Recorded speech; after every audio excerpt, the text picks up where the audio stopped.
ओम श्री गणेशाय नमः। संकष्टी चतुर्थी का व्रत और पूजन करने से गणेश जी सभी संकटों को हर लेते हैं। आज की वीडियो में हम अश्विन माह की संकष्टी गणेश चतुर्थी की व्रत कथा सुनेंगे। युधिष्ठिर ने भगवान से पूछा, हे श्री कृष्ण जी, मैंने सुना है कि अश्विन कृष्ण चतुर्थी को संकटा चतुर्थी कहते हैं। हे जगदीश्वराय, आप कृपया करके मुझे विस्तार पूर्वक इस कथा का श्रवण कराइए।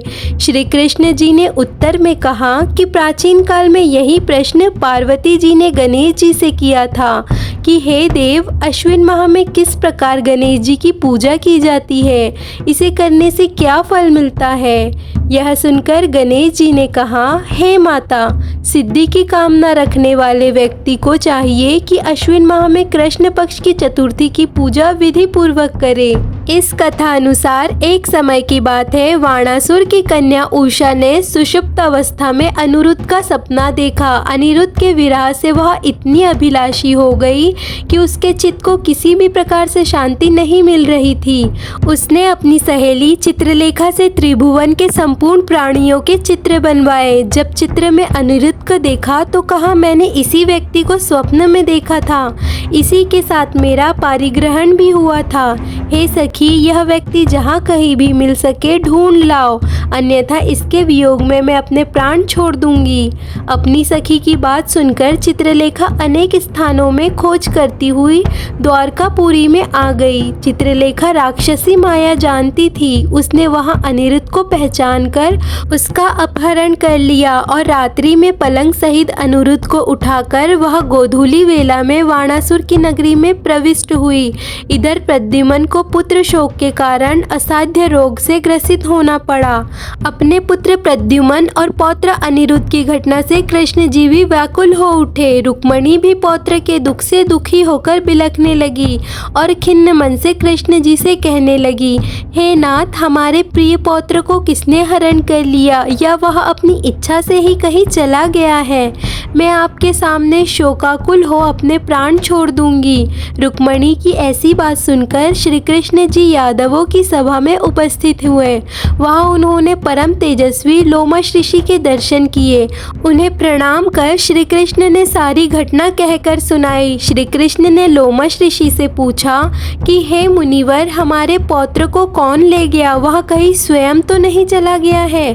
हमारे बुद्धिमान पौत्र का किसने अपहरण कर लिया, यह बात मैं नहीं जानता हूँ। उसकी माता पुत्र वियोग के कारण बहुत दुखी है। कृष्ण जी की बात सुनकर लोमश ऋषि ने कहा, हे कृष्ण, वारासुर की कन्या उषा की सहेली चित्रलेखा ने आपके पौत्र का अपहरण किया है और उसे बाणासुर के महल में छिपा के रखा है। यह बात नारद जी ने बताई है।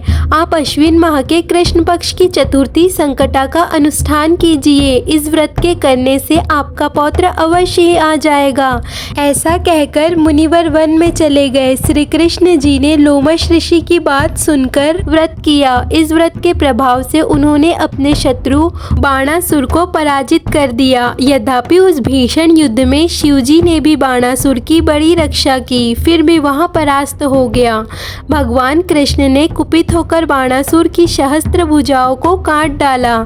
ऐसी सफलता का कारण व्रत का प्रभाव ही था। श्री गणेश जी को प्रसन्न करने और संपूर्ण विघ्न को हरने के लिए इस व्रत के समान कोई दूसरा व्रत नहीं है। श्री कृष्ण ने कहा, हे राजन, संपूर्ण वित्तियों के विनाश के लिए मनुष्य को इस व्रत को अवश्य ही करना चाहिए। इसके प्रभाव से आप शत्रुओं पर विजय प्राप्त करेंगे एवं राज्य अधिकारी होंगे। इस व्रत की महिमा का वर्णन बड़े बड़े विद्वान भी नहीं कर सकते हैं। हे कुंती पुत्र, मैंने इसका अनुभव स्वयं किया है, यह मैं आपसे सत्य कह रहा हूँ। तो इस तरह से श्री कृष्ण जी ने संकष्टी गणेश चतुर्थी व्रत की महिमा बताई। इस तरह की और भी कथाओं के लिए और पूजा पाठ से जुड़ी जानकारियों के लिए हमारे चैनल को सब्सक्राइब कर लीजिए और वीडियो को लाइक, कमेंट, शेयर ज़रूर कीजिए।